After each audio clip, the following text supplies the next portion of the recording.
Introduction to openpyxl. openpyxl is a Python library for reading and writing Excel files, also called XLSX files.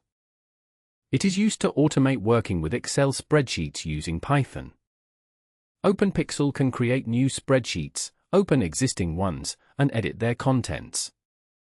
Real-world uses include data analysis, making automated reports, and transforming data. Running the cell now. To install openpyxl on Windows, run pip install openpyxl in your command prompt. To install openpyxl on Windows, run pip install openpyxl in your command prompt. Now we will import openpyxl into Python. We print a message to confirm the import worked. Running the cell now. This output confirms that the openpyxl library has been successfully imported into the Python environment, which is the essential first step before working with Excel files. It ensures that we can proceed to create, read, or modify spreadsheets using openpyxl's powerful functions as introduced in this lesson. Core objects and concepts. The main objects in openpyxl are workbooks, worksheets, and cells. A workbook represents the entire Excel file. Worksheets are the individual tabs or sheets inside a workbook. Each sheet has rows and columns, which are made of cells. Running the cell now. This line creates a new empty Excel workbook. Here we store the new workbook in a variable called WB.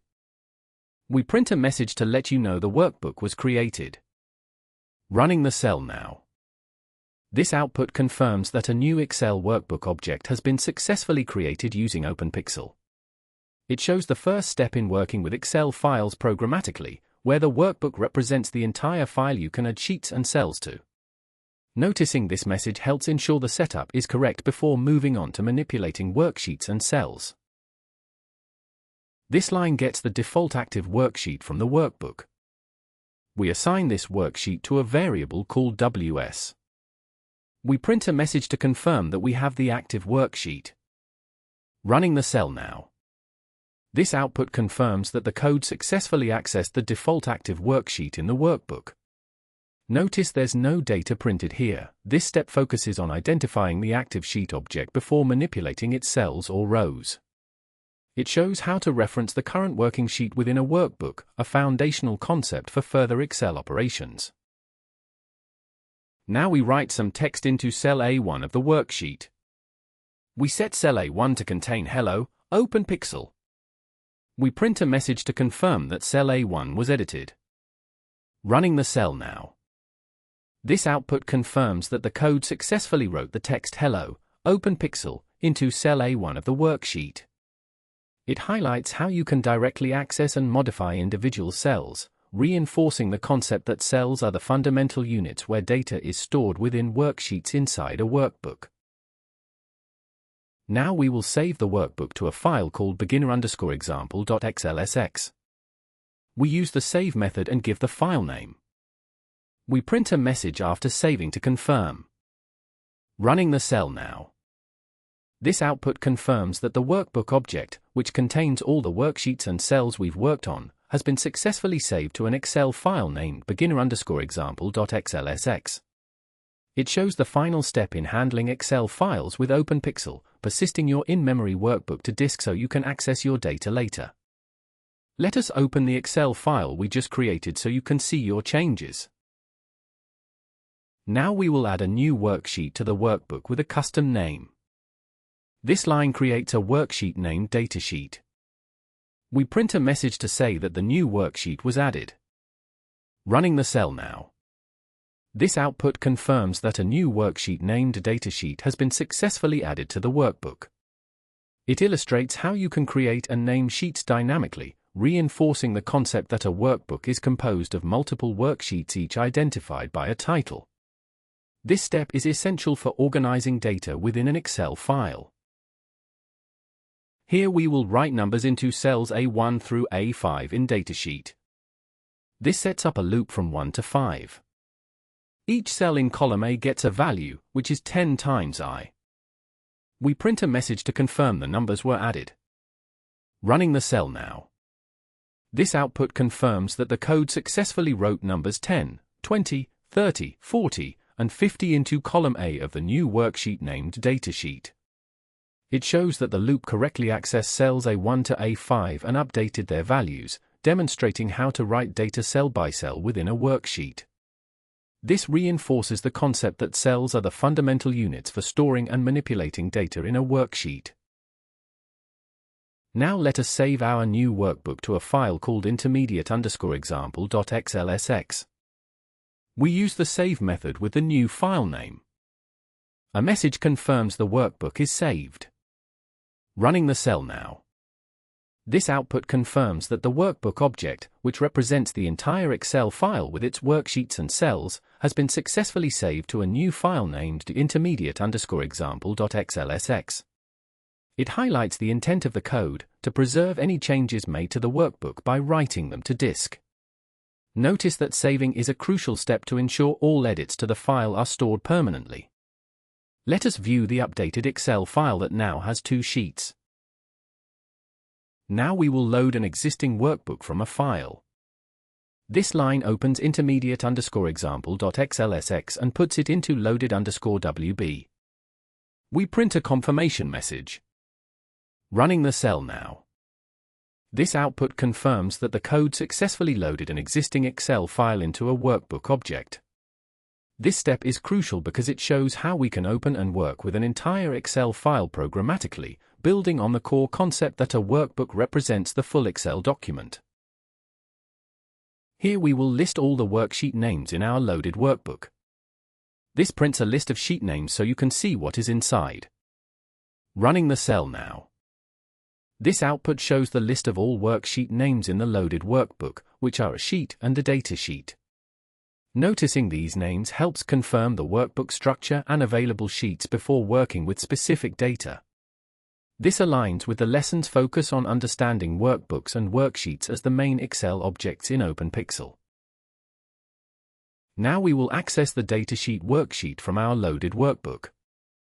This line grabs the datasheet by its name.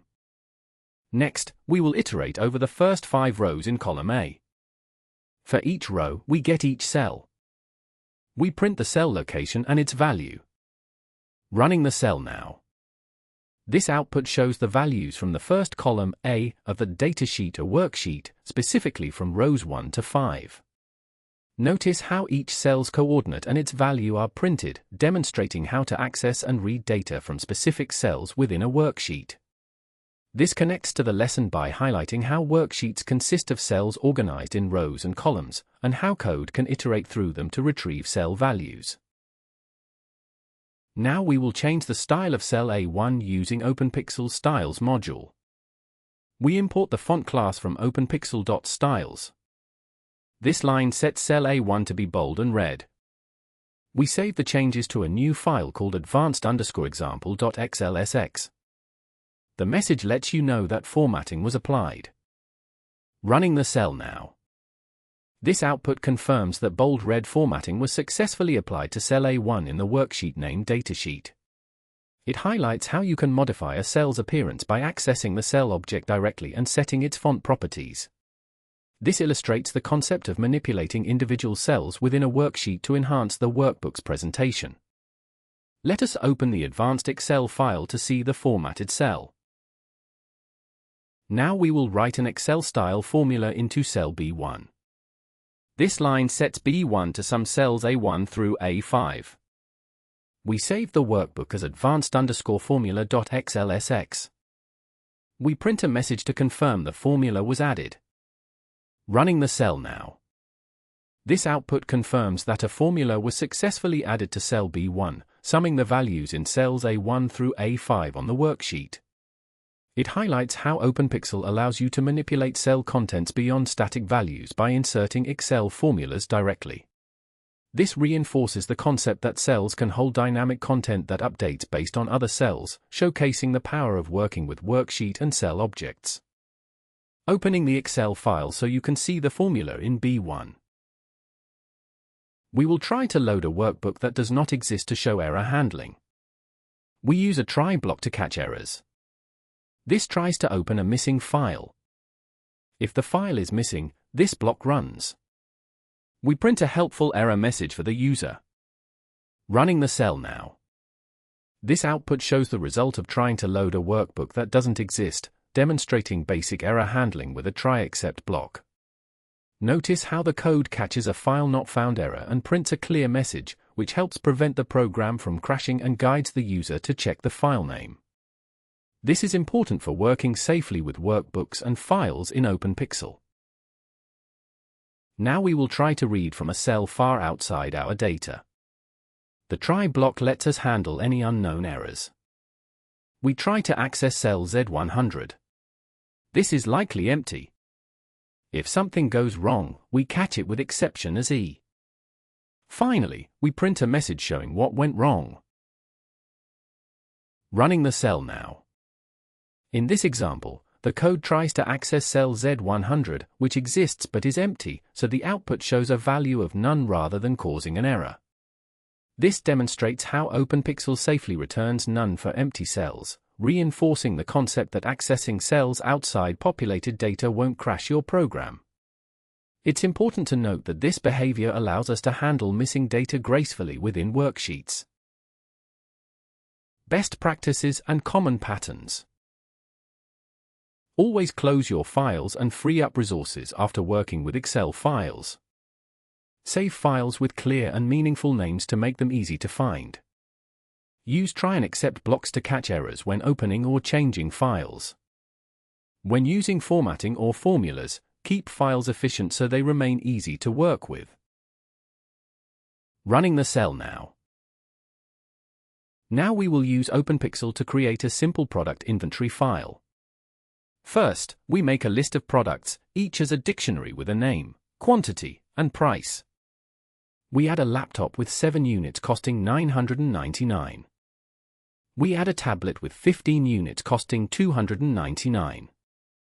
We add a mouse with 50 units costing $19. We create a new workbook for this mini project. We get the active worksheet for our products. We rename this worksheet to inventory. We add header titles for the product columns. Now we append each product row into the Excel sheet.